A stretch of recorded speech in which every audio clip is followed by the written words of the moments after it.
हरे कृष्णा कृष्णा कृष्णा हरे हरे, हरे राम राम राम हरे हरे।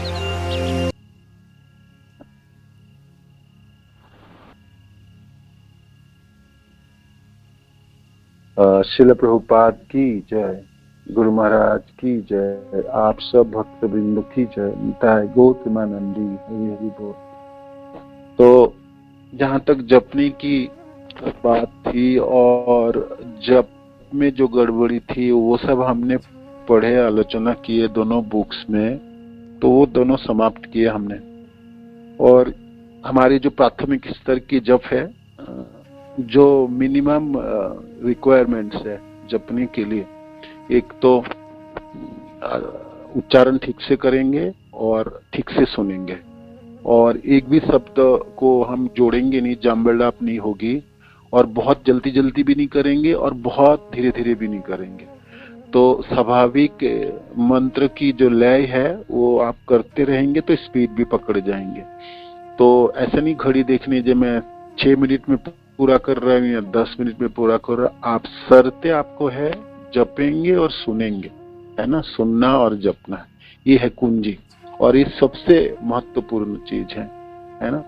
तो हरे कृष्ण कृष्ण कृष्ण हरे हरे, हरे राम राम राम हरे हरे, हरे कृष्ण कृष्ण कृष्ण हरे हरे, हरे राम राम राम हरे हरे, हरे कृष्ण कृष्ण कृष्ण हरे हरे, हरे राम राम राम हरे हरे। तो जपते समय इतना गैप भी नहीं होनी चाहिए जैसे मन में और कुछ आ जाए, या इतना जल्दी भी नहीं होनी चाहिए जैसे हमने शब्द को खा जाए, है ना। शब्द पूरी शब्द सुनाए, 16 के 16 अक्षर स्पष्ट रूप से सुनाई देनी चाहिए, ठीक है। और ब्रह्म मुहूर्त में हम जप ही रहे हैं, 4 बजे से लेकर जपना शुरू करेंगे, 6 बजे तक आपकी माला पूरी हो जाएंगी, बहुत अच्छी तरह से हो जाएगी। और उसके बाद आपने भागवत की जपा क्लास सुन सकते हैं, और भी क्लासेस जो चलेगी वो सुन सकते हैं, 6:30 भागवत में सुन सकते हैं। और मानो कि किसी वजह से आपकी माला पूरी नहीं हुई, 2-4 माला बाकी भी रहे, वो भी, उसका भी पूरी आप दिन के समय कर सकते हैं, किंतु सुबह कर लेना बहुत अच्छा है। 12 बजे से पहले पहले आप मानो कि रह भी गया, शाम के समय भी 4 माला करेंगे तो वो 4 जो माला है बाकी रहेगा, वो भी बहुत अच्छी तरह से सुन के ही जपना है, बिना सुने जपना नहीं। तो ये प्राथमिक स्तर की, माने हमने जो फर्स्ट स्टेज है उसके अतिक्रम कर जाएंगे बड़ी आसानी से। और दूसरी बात, आपको अपराध से बचनी है, किसी भी वजह से वैष्णवों से नहीं करनी अपराध, वैष्णव जनों से कोई रचना नहीं, और उन लोगों के साथ कोई खराब व्यवहार नहीं, है ना। और ना उनसे ईर्ष्या करनी है, ना उनमें उन लोगों की कोई अश्रद्धा और सम्मान में कोई हानि करानी है ना। तो ये दोनों चीज नहीं करनी है, और वैष्णवों को श्रद्धा प्रदान करना, हमारी मानव है ना, कि तो तदपि सुनी चाहिए ना तदपि सहिष्णुना, हमारी मान की अपेक्षा नहीं करना, मान देना है आपको। अमानी मानो दो है सदा कृष्ण नाम लो, ब्रज राधा कृष्ण सेवा मानो से करीबे, मान देना है। तो ये 2 चीज आपको सीखना है, जिसमें दीनता और विनम्रता कहलाता है ना। हम वैष्णवों के प्रति ठीक से व्यवहार कर ले तो हमारी नाम प्रभु के प्रति अपराध जगने वाला नहीं है। बाकी सब चीज हमको क्लियर है, क्योंकि शास्त्र हम जानते हैं, ब्रह्मा जी की क्या स्थिति है, भगवान शिव की क्या स्थिति है हम जानते हैं, और कृष्ण की क्या स्थिति वो जानते हैं। इससे अपराध, हमारी फिलॉसफी, हमारी दर्शन इतनी स्ट्रांग है श्रील प्रभुपाद के मिशन में होने से हमारी क्लियर पिक्चर है, और देवी देवता के साथ हमने कैसे व्यवहार करना वो सब हम सब अच्छी तरह से जानते हैं। हाँ, आप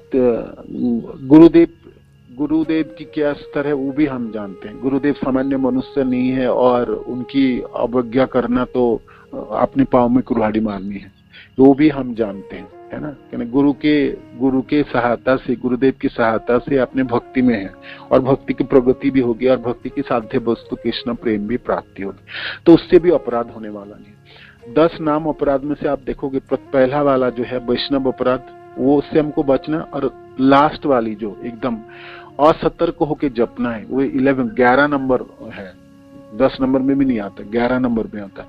असतर्क होके जपना वो भी एक अपराध है, और ये भयंकर अपराध है, है ना। और यही समस्त अपराधों, हाँ, समस्त अपराधों की जड़ें है, जननी है। ये सारे अपराध यहाँ से शुरू होती है। हमने लड़खड़ाते हुए जपते हैं, जंत्रबद्ध जपते हैं, जदा कदा जप लेते हैं, जैसे मर्जी जप लेते हैं, इससे हमारी सारे अपराध शुरू हो जाता है। तो इससे हमको बचना है, ठीक है ना। तो जहां तक हमने प्राथमिक स्तर को अतिक्रम करने की बात है, वो हमने सब सीखे। हालांकि ये सब चीज तो गुरुदेव ने हमको पहले ही सिखा दिए थे, जिस दिन हमने जपना शुरू किए थे, दीक्षा मंत्र ग्रहण किए थे। किंतु हमने काल क्रम में ना हमने भूल गए वो सब चीज, है ना। समय के हिसाब से हम सोचे हम जप ही रहे, हम तो खूब जप रहे, किंतु हम खूब जप नहीं रहे। आपको पता ही लगेगा, हम जंत्रबद्ध जप रहे। कभी कभी तो हम जपते भी नहीं है, हम रेगुलरिटी तो है ही नहीं। हम तो कभी सोते रहेंगे, कभी तो जगेंगे नहीं। आप देखो हमारे क्लास में 20-22 लोग जपते थे। मैंने देखा 1 महीने तक तो जपा और 1.5-2 महीने के बाद सब पीछे हट गई। तो मैंने पूछा, किसी किसी को फोन किया, कई कई तो मैं उठ ही नहीं पाता हूँ, जाग ही नहीं पाता हूँ। तो मानो कि आपके पीछे कोई ना कोई लगना पड़ेंगे जो आपको हमेशा पुश करते रहे। भाई कौन पुश करेगा आपको बताओ, रोज कौन करेगा पुश? कोई तो करने वाला है नहीं, क्योंकि आप दीक्षित भक्त हो गए, दीक्षा मंत्र प्राप्ति हो गई, तो आपकी अपना ओनस है, माने अपनी है जो आपको जपना है ना। मैंने तो देखा अनेकों दीक्षित भक्त जपता ही नहीं है। मेरे को ये नहीं विस्मित नहीं होता हूँ, सचमुच अनेकों दीक्षित भक्त जपता ही नहीं है, जपने की बोलवाला ही नहीं है। वो जपते भी है तो कब जब तक कोई पता ही नहीं उसको, है ना। तो जिस चीजों से हमारी जड़ें हैं, जड़े को कभी नहीं भूलना चाहिए ना।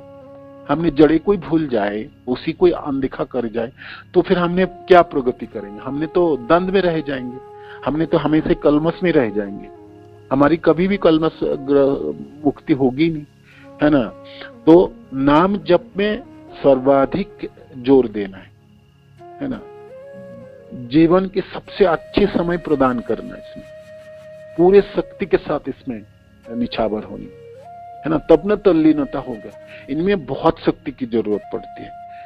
देखने में सहज लगता है, जो नाम उच्चारण कर लूं और जप लूं, सहज है, कि तो हमारी जीवन इतनी जटिल है, तो ये नाम जप भी जटिल ही होता है, कॉम्प्लेक्स हो जाता है। प्रक्रिया स्वाभाविक है, हमको उच्चारण करनी, सुननी है। इतना ही नहीं किया हमने, नहीं तो इतनी बड़ी बुक की क्या जरूरत है। बुरिजन महाराज की जो बुक है जपा, आप देखोगे एक ही कुंजी में घूमता है पूरे बुक। आप पढ़ के देख लो, फर्स्ट चैप्टर से लेकर लास्ट चैप्टर तक एक ही कुंजी में घूमते हैं, जो हम उच्चारण करेंगे और सुनेंगे। हमने वो ही नहीं करते, है ना, किए ही नहीं हमने। अब तो हमने पढ़ लिए, सुन लिए, तो हम सबसे आपको अनुरोध है, आप ये कार्य अवश्य कीजिए। 16 माला जो आपकी कोटे की माला है, वो तो सुन के ही जपना है, बिना सुने उनकी कोटा पूरा मत कीजिए। मानो कि आप जप रहे, आप देखोगे हो गई मेरा 108 जो दाना था मैंने कर लिया, 108 बार जप, लेकिन तो उसमें से मैंने बहुत सारे मंत्र तो सुना ही नहीं, तो उसको काउंट ही मत कीजिए। उसको तो 16 माला में आपने काउंट करेंगे ही नहीं, जिसको छोड़ ही देता हूँ, ये तो काउंट नहीं है, काउंट होने के लायक नहीं है ना। जैसे एग्जाम देते थे ना, तो बहुत हैंडराइटिंग बहुत खराब होता था, तो हमने कुछ पैराग्राफ लिखे भी हैं, तो वो टीचर क्या करता था, पूरी पैराग्राफ काट देते थे। ये तुम्हारा गंदा हैंडराइटिंग है, वो पढ़ा ही नहीं जाता, फर्स्ट लाइन सेकंड लाइन पर बीच का तो कोई चीज पढ़ा ही नहीं जाता, तो पूरे काट दिया, और उसमें मार्क मिलता ही नहीं था, 0 मिलता। जब हमको खाता दिया जाता था, जो एग्जाम खुद करो, भाई क्यों नहीं नंबर मिला, तो हम खुद भी देखते थे, जो सचमुच हमको भी लज्जा आता था, जी हमने क्या लिखा था, ये मेरे को खुद ही पता नहीं है, तो टीचर क्या पढ़ेगा। तो इस प्रकार हमने क्या जपा था, हमको खुद ही नहीं पता, तो कृष्ण क्या सुनेंगे? कृष्ण क्या पुत्र तुमने क्या जपा और क्या बोला तुमने, वो तो मेरे को पता ही नहीं। तो उसको तो काट देना है, उसको तो काउंट ही नहीं करेंगे। तो आप सोचोगे प्रभु जी ऐसा मैंने काउंट नहीं करूं तो मेरा माला ही ना होने दो। आपको पता तो होनी चाहिए 4 ही माला हो मेरा, मैंने 4 ही माला जपा मैंने आज, है ना, मेरा तो 12 माला रहा। तो पूरे दिन लगाओ और ठीक से जप के, और जब तक सोते समय तब तक तो पूरा करो। तो ये है, माने कुछ तपस्या आपको ग्रहण करनी पड़ेगी इसको ठीक करने के लिए, और ये वॉलेंटरी माने स्वतःस्फूर्त में आपको ग्रहण करनी पड़ेगी। अब दूसरा कोई नहीं सिखाएगा आपको। बताओ, मानो कि दीक्षा होने के बाद 5 साल बीत गया, आपको कौन सिखाएगा? जे भाई तू बैठ के जपना है, अच्छी तरह से सुन के जपना है, और एक भी शब्द खोना नहीं। पहले तो आपको पता है, ये तो सब मैं जानता ही हूँ, ये तो मैंने सीखा ही, अब दूसरा क्या सीखने जग गए, है ना। तो इसीलिए जब के क्लास में लोगों को मैंने ये देखा, इसमें क्या सीखने का चीज है, इसमें कोई सीखने का चीज है ही नहीं, इसमें क्या सीखना है, जपना है जी, जपना है नहीं, जपने लायक जपना है। आपको इस स्तर को कैसे भी अतिक्रम करना है, अपराध के स्टेज को अतिक्रम करनी है, नहीं तो नामाभास भी नहीं होगी, शुद्ध नाम तो कभी भी नहीं होगी। भक्ति सिद्धांत तो सच ठाकुर कहते हैं, हमने पढ़ा ना, जे आपके दोनों स्तर, अपराध मूलक जप और नामाभास, दोनों ही बेकार है, दोनों ही काम की नहीं है आपकी, आपको कोई काम करके देने वाला नहीं, आपको जब तक शुद्ध नामों में नहीं जाने वाला है ना। तो हमको तो प्राइमरी स्कूल में दाखिला मिल गई, वहीं रहूंगा, और ना हाई स्कूल और ना कॉलेज और ना यूनिवर्सिटी, तो डिग्री कहाँ से मिलने वाली है बताइए, वो तो मिलने ही वाले। लोग कहेंगे क्या बेवकूफ बंदा है, ये तो उसी क्लास में रह गया। तो हमारी दशा भी ऐसी हुई, हमने प्राथमिक स्तर में रह गए, हमने तो सेकंड स्टेज में गया ही नहीं, नामाभास तक भी नहीं पहुंचे। आप अपने से पूछो जी भाई हम नामाभास तक भी आए, वो भी नहीं आए। नामाभास में आते ही ना नामों की मधुरता पता चल जाती है, नामों की मिठास पता चलती है। नाम में मधुरता, नामों में मिठास नहीं है तो आपने फर्स्ट स्टेज में हो, आपकी ये मेजरमेंट है, फर्स्ट स्टेज है। तो फर्स्ट स्टेज को अतिक्रम कर जाएंगे, सचबुच करना है। आप 6 महीने में कर जाइए, 3 महीने में कर जाइए, 1 महीने में करिए, 15 दिन में करके निकल जाइए। रोज निष्ठा के साथ जपना है, ब्रह्म मुहूर्त में जपना है, जोर जोर जपना है, सुन के जपना है, इतना। और वैष्णव जनों के प्रति कोई अपराध नहीं करना, कोई वैष्णव हो, छोटे मोटे मीडियम, दूसरे गुरु की, अपने गुरु की, दूसरे संप्रदाय की, अपनी संप्रदाय, कोई वैष्णव जनों की तरफ कोई आलोचना नहीं, है ना। दूर से प्रणाम, श्रद्धा, सम्मान, ज्ञापन, दंडवत करनी, है ना, बस इतनी करने से प्राथमिक स्तर निकल जाए। आपने प्राथमिक स्तर से निकल के, प्राइमरी स्टेज से निकल के हायर सेकेंडरी, हाई स्कूल में दाखिला मिलेगा, नामाभास में हाई स्कूल में आपके दाखिला प्राप्ति होगी।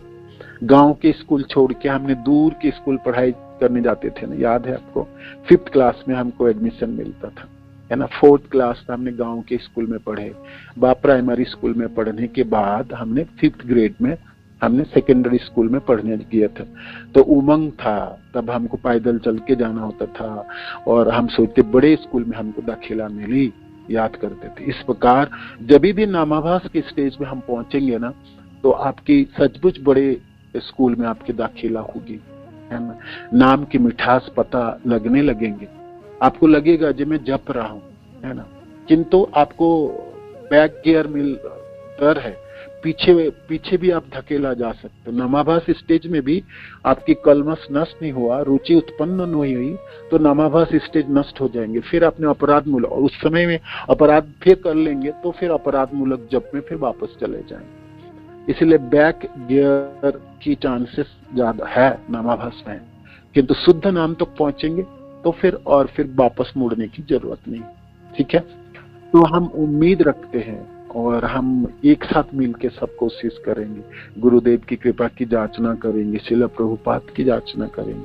अनेकों भक्तों की कृपा की जरूरत है, जो अपराध मूलक नाम जप से निकल के पार पाना है, नहीं तो पूरे जीवन इसी में फंसे रहेंगे, पूरे जीवन बीत जाएंगे, हम मर भी जाएंगे, तभी भी इसी स्तर को अतिक्रम नहीं कर पाएंगे। अनेकों भक्तों की कृपा की जरूरत है, और सब भक्तों की कृपा की जरूरत है। जितने लोगों को आप जानते हैं ना, सबकी कृपा की जरूरत है। गुरुदेव की कृपा की जरूरत है, श्रील प्रभुपाद की, आचार्यों की, अपने अर्चक विग्रहों के, पूरे मिशनों की कृपा की जरूरत है, अपराध मूलक जप से निकल के नामाभास स्टेज पहुंचने के लिए। बहुत बड़ी छलांग है ये, बहुत बड़ी छलांग है ना, और बहुत बड़ी माने बैरियर है। इसको हम सोचते हैं करी जाएंगे, नहीं करी जाएंगे, जब तक हमने जोर नहीं लगाएंगे और अभिलाषा नहीं रखवाएंगे, आकांक्षा नहीं करेंगे और ठीक से नहीं जपेंगे, ये कभी अतिक्रम करके हम नहीं जाएंगे, है ना।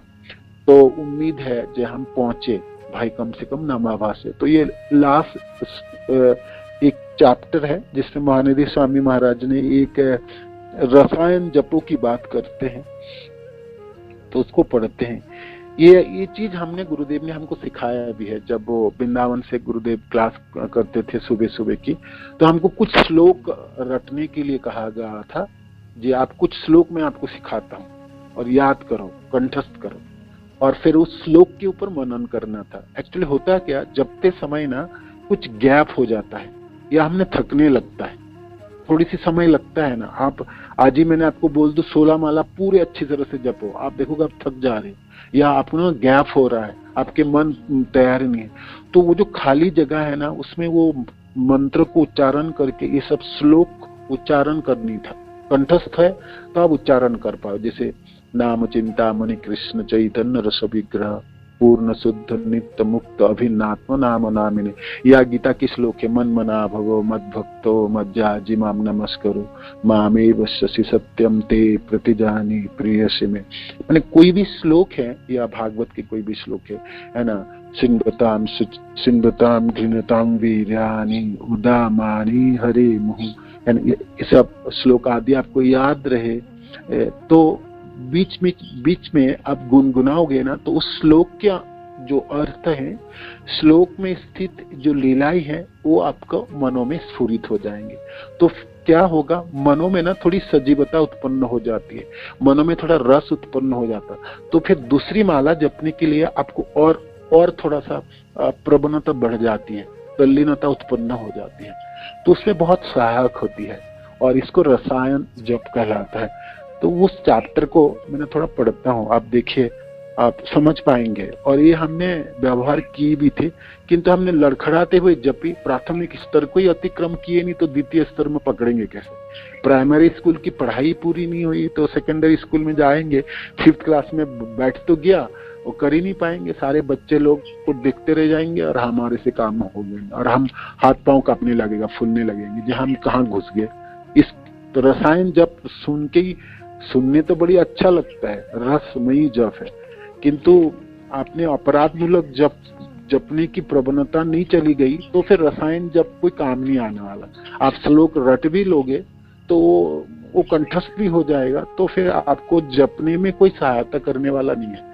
इसलिए प्रथम स्तर को अतिक्रम करके ये द्वितीय स्तर में प्रवेश करनी पड़ेगी, ठीक है। तो ये एक सावधानी की बात है, इसलिए चैप्टर लास्ट में दिए हैं महाराज ने, एकदम लास्ट में, सब कुछ पढ़ाने के बाद और लास्ट में दिया, अध्याय 18 में वर्णित है। इसके बाद बुक्स भी समाप्त हो गई है ना, तो अंतिम अध्याय है। तो अंतिम अध्याय की ये जो अध्याय है ये नामाभास स्टेज में करके नामाभास स्टेज को भी अतिक्रम कर जाना है, ये उद्देश्य है, ठीक है।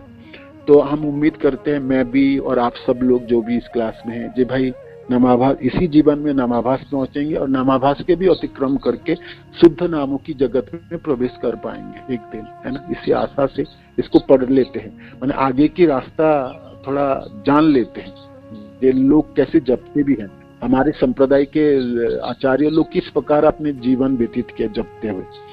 बृहद भागवतामृत के अंतिम अध्याय में श्रील सनातन गोस्वामी 63 रसपूरित पद्य प्रस्तुत करते हैं। 63 रसमयी श्लोक की एक जगह में लिपिबद्ध किए सनातन गोस्वामी पाद बृहद भागवतामृत के अंतिम लास्ट चैप्टर में 63 श्लोकास के उन्होंने लिपिबद्ध किए, जो एक पुष्टिकारक संजीवनी औषध की भांति कार्य करते हैं, है ना। पुष्टिकारक, पुष्टि शब्द का अर्थ है पोषण देने वाला है ना, और संजीवनी शब्द का अर्थ है जो मृत व्यक्ति को जीवन प्रदान करने वाला। संजीवनी शब्द आपने सुने होगा ना, संजीवनी बोटी बा मृत संजीवनी शब्द, या हनुमान जी ने जो पर्वत लाए लक्ष्मण जी को जलाने के लिए संजीवनी था, है ना।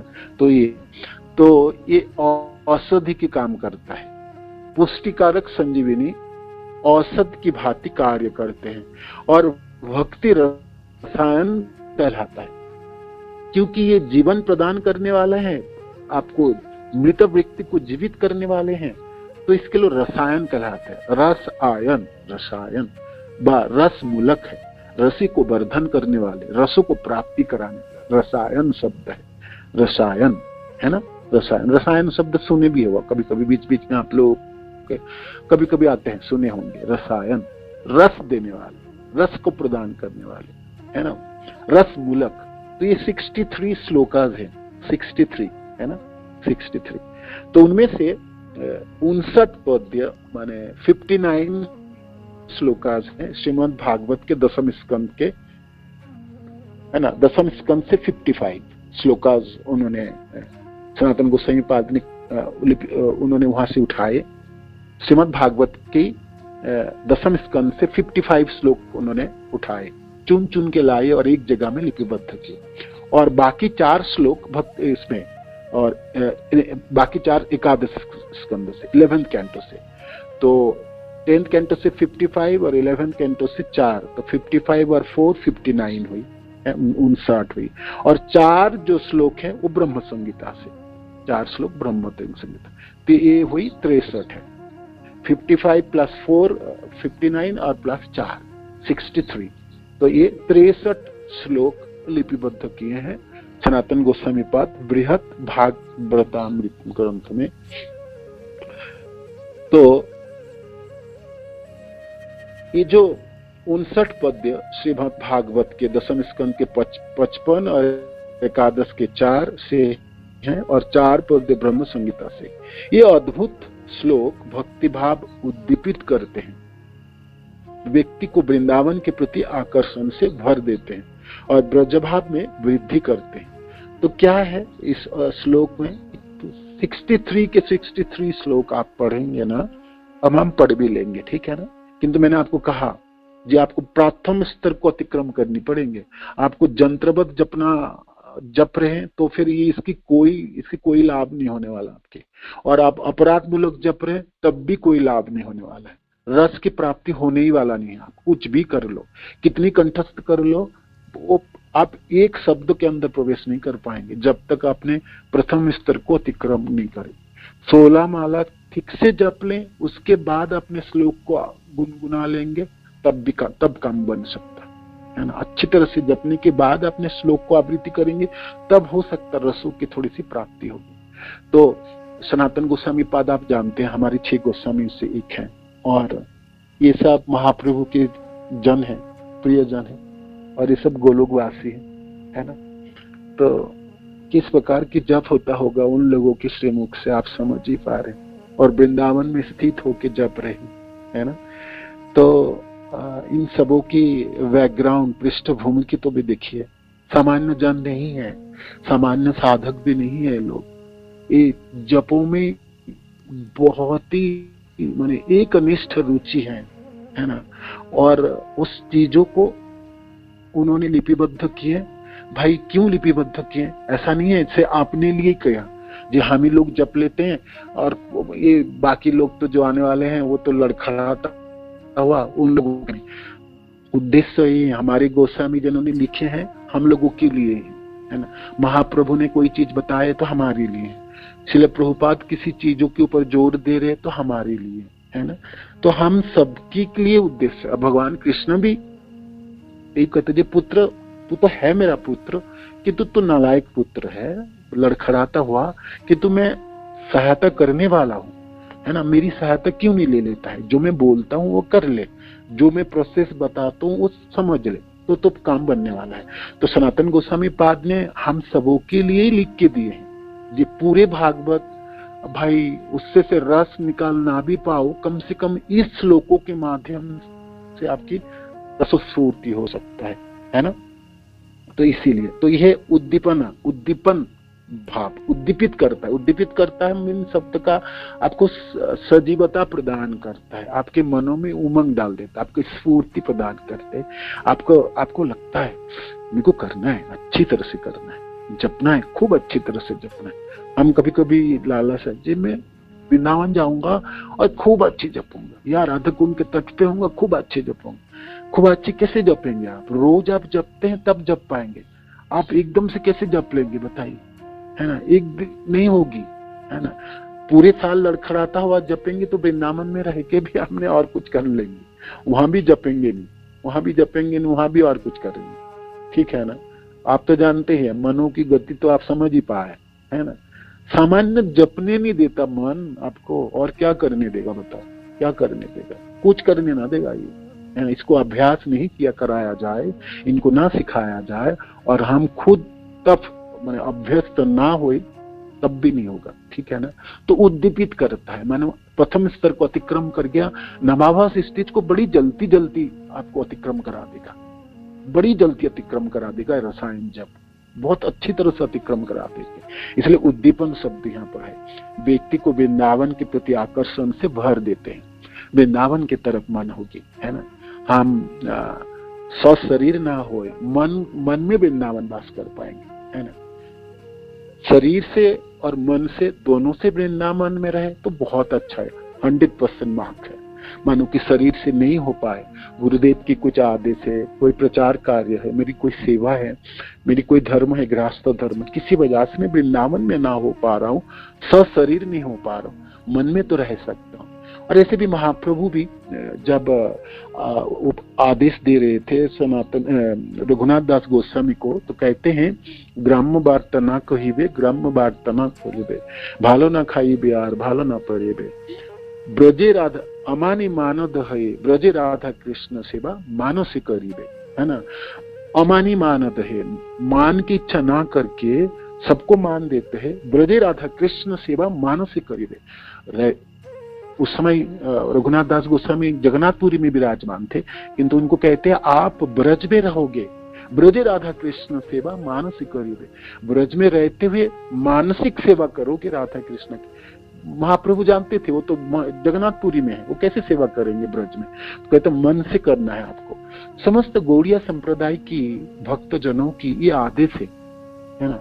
रघुनाथ दास गोस्वामी के प्रति आदेश मैंने महाप्रभु के श्रीमन महाप्रभु के आदेश हर गौड़िया संप्रदाय के भक्त जनों की, जो आपके राधा कृष्ण की सेवा ब्रज में होनी चाहिए। मन से आप शरीर नहीं कर पा रहे तो मन से करोगे, आप मन से करोगे, है ना। तो ये रसायन जब आपको वृंदावन ले जाएंगे, वृंदावन ले जाएंगे, है ना। व्यक्ति को वृंदावन के प्रति आकर्षण से भर देते हैं, वृंदावन के प्रति आकर्षित हो जाएंगे। वृंदावन जाना एक चीज है और वृंदावन के प्रति आकर्षण होना दूसरी चीज है ना। होता है ना। आपको उदाहरण देता हूँ, 5th क्लास में जब हमने भर्ती हुए थे हाई स्कूल में, तो स्कूल जाना मेरे को अच्छा लगता है, किंतु इस क्लास के प्रति आकर्षण तब होगी जब मेरे को पकड़ होगा वो विषय वस्तु में। मानो कि मैथ की क्लास में मेरे को बिल्कुल अच्छा नहीं लगता, सर क्या बोलता बिल्कुल अच्छा लगता, मेरा हाथ पांव कांपने लगता, तो मेरा क्लास आकर्षण नहीं होगी। हाँ, मम्मी पापा छोड़ेंगे नहीं, पिटाई पड़ेगी और जाना पड़ेगा स्कूल, जाना तो जबरदस्ती है, किंतु आकर्षण नहीं है। वृंदावन के प्रति, वृंदावन जाना एक चीज है और वृंदावन के प्रति आकर्षण दूसरी चीज है ना। आकर्षण स्वतःस्फूर्त होती है, आकर्षण के लिए एक लोलुपता होती है, आकर्षण में एक सजीवता होती है ना। ये है यहाँ पर महाराज वर्णन करते हैं, जे आपको ब्रजभाव में वृद्धि करते हैं और वृंदावन के प्रति आकर्षण को बढ़ाने वाले, है ना। ये 63 श्लोक। इन पद्यों को रसायन आयुर्वेद में एक जीवनदायी अमृत कहा जाता है ना। रसायन शब्द का अर्थ जो जीवन प्रदान करने वाला, रस देने वाला, है ना। आयुर्वेद में रसायन शब्द इस प्रकार के व्यवहार हुई। आयुर्वेद में एक जीवनदायी अमृत कहा जाता है, क्योंकि ये एक प्रभावशाली अमृत है।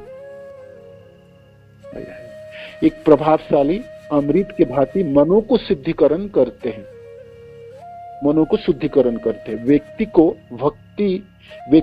व्यक्ति की भक्ति को सुदृढ़ करते हैं और श्री कृष्ण के प्रति व्यक्ति के प्रेम में वृद्धि करते हैं। 3 चीज करेंगे। एक तो आपकी देखो भक्ति को सुदृढ़ करेगा, कृष्ण के प्रति आपकी प्रेम को वृद्धि करेंगे और आपके मनो की भी शुद्धिकरण करेंगे। मनो तो समस्या है, तो ये है आपकी रसायन जपों की। तो ये फर्स्ट पैराग्राफ हमने पढ़े और समझने के लिए प्रयास किए, किंतु तभी आज भी मैं आपको बताता हूँ, प्रथम स्तर को अतिक्रम करके नहीं जाएंगे तो सचमुच आपके हाथ पांव फूलने लगेंगे, आप बिल्कुल आकर्षण अनुभव नहीं कर पाएंगे। ये श्लोक सब कर्मकांडी की तरह सूखा हुआ लगेगा, आपको लगेगा क्या, एक तो ये संस्कृत श्लोक है उसके ऊपर इसका ये ले आए हैं और ये बड़ी भारी भरकम है। क्या प्रभु जी जप रहे थे वो तो एक समस्या था, अपने आप ये श्लोक भी हमने याद करना है ना, आकर्षण अनुभव करना है आपको, है ना, आकर्षण आपको अनुभव करना है। ब्रज में जाना है ना, वृंदावन पहुंचना है ना, तो करना है, करना पड़ेगी, करनी पड़ेगी, ठीक है ना। श्रील प्रभुपाद की जय, गुरु महाराज की जय, आप सब भक्त जनों की जय, निताय गौर प्रेमानंदी।